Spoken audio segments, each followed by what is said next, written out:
महादेव, जय भोलेनाथ। नमस्कार, सुगम मार्गदर्शन पे आपका स्वागत है। दोस्तों, ये वीडियो ऐसी है कि जिसमें आप अपनी समस्याओं के अनुरूप कौन सा जो है कि पाठ आपको प्रतिदिन की पूजा में करना चाहिए, ये आप जानेंगे।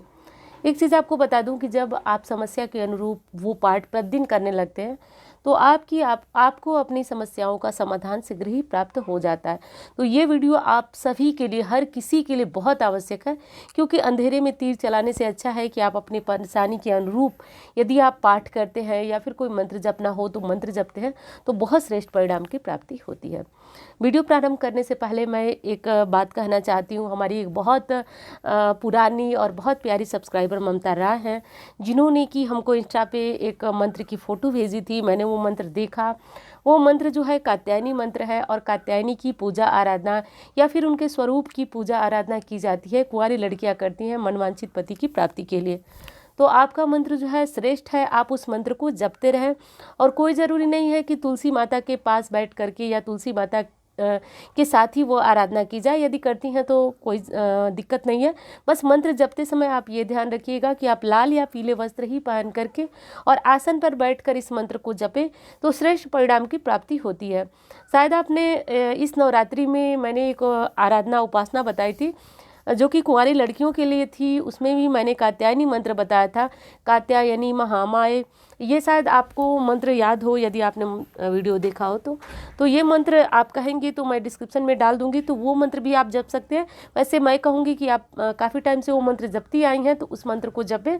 बस लाल या पीले रंग के वस्त्र पहन करके जपें। दूसरी चीज़ आपसे कहना चाहूँगी कि आप गुरुवार को हल्दी युक्त जल से आप बाल धोना प्रारंभ करें, क्योंकि इस तरीके से यदि आप करते हैं तो निश्चित रूप से बहुत ज़्यादा समय नहीं लगेगा, आपको योग्य जीवन साथी की प्राप्ति होगी। तो ये काम आप ज़रूर कीजिए। और बाकी यदि और अन्य कोई समस्या हो तो आप कमेंट में पूछ सकती हैं। तो देखिए, आज का जो विषय है वो विषय है कि आप प्रतिदिन की पूजा में कौन सा पाठ करें। ये समस्या हम सबको होती है। तो आज मैं बताऊंगी कि यदि जीवन में इस प्रकार की समस्या है तो इस पाठ को आपको करना चाहिए। सबसे पहला पाठ है गजेंद्र मोक्ष का पाठ। दोस्तों, ये भगवान विष्णु की आराधना गज ने की थी मगरमच्छ यानी कि ग्राह से रक्षा के लिए। तो इस पाठ को मानव यदि बहुत ज़्यादा कष्ट में, आपको लग रहा है कि आपने पूर्व जन्म में बहुत सारे पाप किए हैं और आपको इस जन्म में उसका भुगतान करने को मिल रहा है, या फिर कोर्ट कचहरी कोई मुकदमे ऐसा है जो आपसे बहुत ज़्यादा आपको परेशान किया हो, मतलब मेरे कहने का मतलब कोई ऐसा कष्ट है, तो आप गजेंद्र मोक्ष का पाठ प्रतिदिन करें। देखेंगे कि जीवन में किस तरह से चमत्कारी बदलाव आएगा, आपको स्वयं ही महसूस नहीं होगा।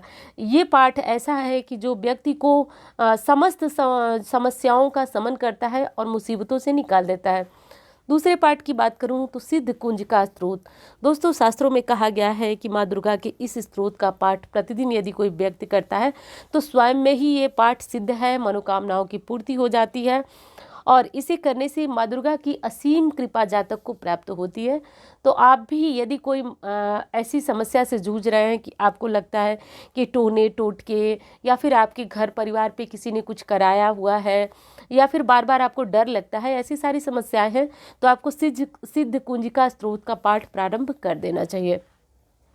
अगले पाठ की बात करूं तो यदि आप हमारे चैनल मार्गदर्शन को देखते होंगे तो आपको पता होगा कि मैं इस पाठ की महिमा कितनी ज़्यादा बताती हूं, आपको पता होगा, और नहीं पता है तो मैं थोड़ा सा आपको अभी बता देती हूँ।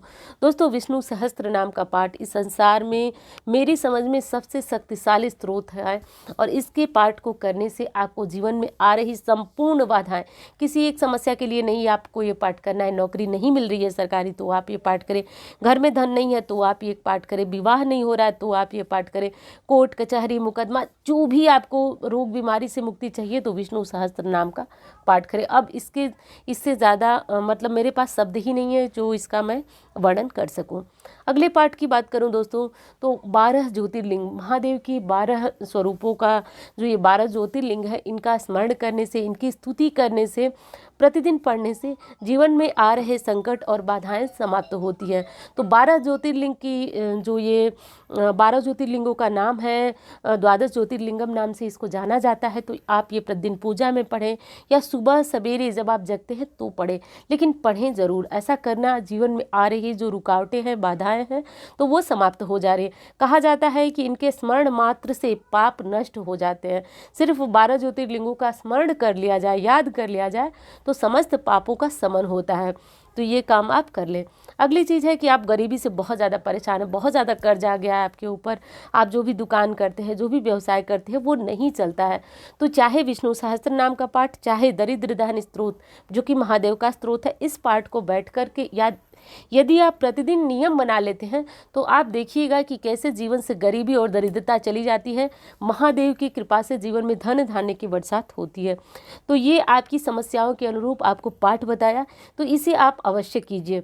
और जिनका विवाह इत्यादि में विलंब हो रहा है वो भी विष्णु सहस्त्र नाम का पाठ कर सकते हैं। क्षमा करें। संकटों से मुक्ति के लिए ये पाठ बहुत ज़्यादा श्रेष्ठ माना जाता है। तो दोस्तों ये वीडियो आपको कैसी लगी ये बताइएगा ज़रूर।